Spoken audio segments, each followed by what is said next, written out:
me tornar um atleta de vôlei. Eu queria muito, a partir do momento que eu me encantei com a modalidade e com o processo também, obviamente, nutri um sonho que era de me tornar um atleta de vôlei. Eu, com 2 anos de voleibol, eu assisti a seleção brasileira ser campeã pela primeira vez, trazer uma medalha de ouro para o esporte, para o voleibol brasileiro, que foi a geração de 1992 em Barcelona. Campeões olímpicos em 92 nas Olimpíadas de Barcelona. E eu lembro muito bem de ter assistido do sofá da minha casa, eu estava em plena crise de asma, acabou a Olimpíada, a geração do Maurício, do Paulão, do Carlão, do Tandy, do Giovanni e por aí vai. Eu levantei do sofá, lembro até hoje, indo até a cozinha onde estava minha mãe, preparando o nosso almoço. E lembro de ter falado para ela: mãe, serei campeão olímpico. Obviamente que era intangível, era uma coisa impensável para aquele garoto de quase 16 anos, mas ali eu comecei a nutrir um objetivo, um sonho que, por mais que fosse pouco provável que eu alcançasse, ele me manteve no processo mesmo em dias difíceis ou em dias que eu estava cansado, estava com sono, estava chateado. Isso é muito importante. Era Isso o é que muito vinha na sua importante. cabeça quando você estava, às vezes, com o músculo latejando ali, de ter Sim. treinado, ou às vezes, putz, tem um outro compromisso, ou às vezes um amigo fala, vamos sair hoje. Essa era a imagem que te vinha na cabeça. Sem dúvida, sem dúvida. E na dificuldade eu focava no processo. Então não foram só nos obstáculos que surgiam no dia a dia. São obstáculos muito comuns e naturais, mas ao longo do meu processo, do meu caminho, e que sim, participei de gerações muito vitoriosas e times que foram campeões, mas muitas vezes foram os nãos e construíram o meu próximo nível. E não é retórica, não é conversinha motivacional de fato. Eu acredito mesmo nisso. Eu fui convocado no início da minha jornada para a seleção gaúcha. Eu já estava entre os melhores do estado. E fui cortado da seleção gaúcha porque o técnico falou: olha, não tem condição de você permanecer. Você não está entre os melhores da seleção gaúcha. Novamente foi uma oportunidade de eu entender qual era a minha realidade à Uhum. época para construir o que eu queria.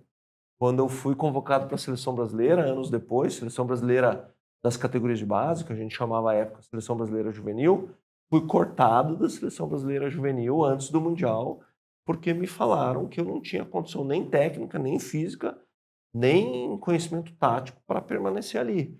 Foi mais, sim, foi duro, foi difícil, fiquei extremamente chateado, eu era jovem, chorei, mas voltei para o meu clube e falei: peraí, quer saber? Mais uma janela de oportunidade para eu treinar ainda mais e melhor agora com informações que me concederam o que eu precisava treinar e melhorar. Anos depois fui convocado para a seleção brasileira adulta. E aí encontro na seleção brasileira o técnico Bernardinho, que todo mundo conhece, semanas antes do Campeonato Mundial em 2002. Semanas antes eu fui o último corte, fui a última dispensa. Mais uma oportunidade de eu, inclusive, perguntar para ele: ok, estou sendo cortado, não concordo, mas o que eu faço para voltar no próximo ano? Porque eu não quero mais passar por isso. E o que ele Não quero. respondeu? Ele respondeu: André, você precisa melhorar o seu bloqueio, uma questão técnica, e você precisa assumir o seu papel de líder. Eu falei: mas como líder? Eu não sou capitão da seleção brasileira. Eu nem enxergava essa incumbência para mim. Como assim líder? Não, você pode ser líder mesmo não tendo a tarja de capitão, mesmo não tendo a braçadeira. E eu não enxergava isso para mim. Voltei para o meu clube com aquele feedback. Eu tinha que melhorar bloqueio e tinha que assumir um papel de liderança e fui fazer o que eu sabia fazer de melhor: treinar e estudar. Questão técnica, fui treinar, fui estudar os melhores bloqueadores, fui estudar os meus vídeos para entender onde eu podia me aprimorar. E sobre liderança, eu falei: quer saber? Não sei nada sobre liderança. Vou consultar atletas que, para mim, eram referência nesse quesito. Fui estudar sobre liderança para desenvolver o meu papel dentro, considerando o meu perfil de líder. Naquele mesmo ano, ao final do Campeonato Brasileiro, fui escolhido o melhor bloqueio, fui o segundo maior pontuador, que para minha posição era algo inédito, ser o maior pontuador do campeonato, e fui escolhido o melhor jogador do campeonato e novamente convocado para a seleção brasileira. fui convocado e nunca mais fui cortado. Mas a minha convicção não era que eu não seria mais cortado. A minha convicção, o meu olhar mudou, porque eu entendi que liderança, o tipo de liderança que eu poderia oferecer, era, na verdade, um exercício contínuo de servir a seleção brasileira, servir o propósito da seleção brasileira, servir meu time, servir o meu líder.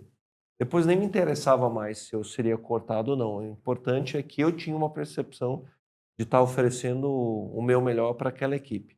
De fato, nunca mais fui cortado até a minha aposentadoria da seleção brasileira, depois das Olimpíadas de Pequim em 2008, com a conquista da medalha de prata.